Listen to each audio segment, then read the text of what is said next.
Salut tout le monde, aujourd'hui nouvel exercice donc d'algèbre linéaire, un bel exercice de colle donc sur la factorisation d'images qui est équivalente à pouvoir factoriser par une application linéaire W.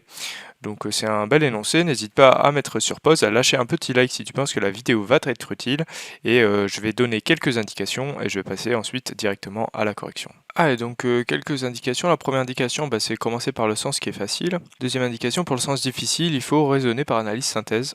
Troisième indication, on veut pour tout x dans grand E, v de x égale u de w de x.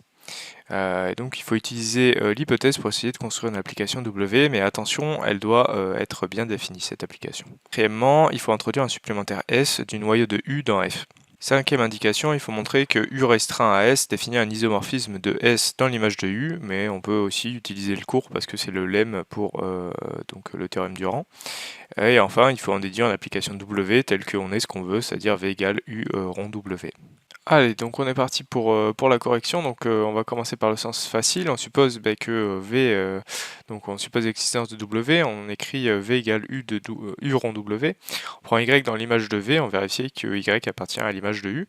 Donc qu'est-ce que ça veut dire que Y appartient à l'image de V? Ça veut dire qu'on peut l'écrire sous la forme Y égale V de X avec X dans E. Or, on a supposé que V c'est U rond W. Donc on remplace V par U rond W. Ça fait U de W de X. Et donc Y qui s'écrit bien sous la forme U de quelque chose, donc c'est que Y il appartient à l'image de U, et donc l'image de V est incluse dans l'image de U. Maintenant la réciproque elle est nettement plus dure, on va supposer donc que l'image de V est incluse dans l'image de U, on va chercher à montrer par analyse synthèse que on peut factoriser donc par W. Analyse, on suppose que c'est le cas. Donc si je prends y dans E, v de y il va s'écrire u de w de y. Or l'image de v est incluse dans l'image de u par hypothèse, donc ça veut dire qu'il existe un x dans E tel que v de y s'écrive u de x. Donc on a v de y égale u de w de x, c'est ce qu'on a par hypothèse, qui est égal à, du coup, vu que v de y égale u de x, on a du coup v de y égale u de w de y égale u de x. Donc on a envie d'envoyer w de y, donc d'envoyer donc y sur x par w pour avoir pour récupérer u de x à l'intérieur et donc avoir le résultat voulu.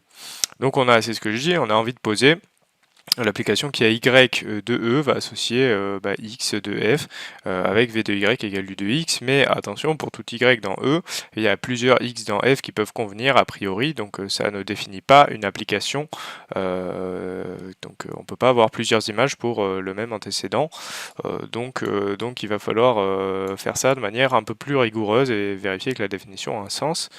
Dans le noyau de U, c'est très simple. Donc en fait, on va introduire S supplémentaire du noyau de U dans F. Donc on écrit F égale le noyau de U en somme directe avec S.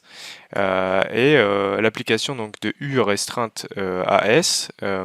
Donc il y a x de s, vous voyez u de x dans l'image de u, elle est bien définie, elle est linéaire. Pourquoi? Parce parce que u elle est linéaire, donc si on la restreint, elle est toujours. Là je dis montrons que u restreint s, il faut montrer que ça définit un isomorphisme de S dans l'image de U. En fait, c'est une propriété du cours. Mais bon, on va le revoir comme ça. C'est pas on revoit la propriété du cours. Donc si X est dans le noyau de U restreint à S, ça veut dire par définition que X appartient à S, vu que c'est U restreint à S. Et vu que ça appartient au noyau, X appartient au noyau de U en particulier. Or, on a la décomposition F en somme directe, donc le noyau de U avec S, donc l'intersection c'est radio singleton 0, donc en particulier X égale 0F, et donc on gagne l'injectivité. Dans la surjectivité, on prend Y dans l'image de U et on va montrer qu'il existe un X dans S tel que on peut l'écrire sous la forme Y égale U de X. Donc Y appartient à l'image avec X dans S, donc on prend Y dans l'image de U, il existe X dans F tel que Y égale U de X, or F est en somme directe, on a le noyau de U qui est en somme directe avec S dans F, donc X s'écrit XK plus XS, où XK appartient au noyau de U XS à S. l'écriture est unique par ailleurs. Donc y égale u de x, ça devient u de xk plus xs, ça devient u de xk plus u de xs, u étant linéaire, et u de xk ça fait le noyau, enfin vu que xk est dans le noyau de u, ça fait 0, et donc on récupère u de xs, et donc on voit bien qu'on peut écrire y sous la forme u de xs, où ce fameux xs il appartient à s, donc on a la surjectivité qui est assurée, donc u restreint à s définit bien l'isomorphisme de s dans l'image de u. Donc super, vu que c'est un isomorphisme, il est admis une réciproque, c'est l'application de l'image de u,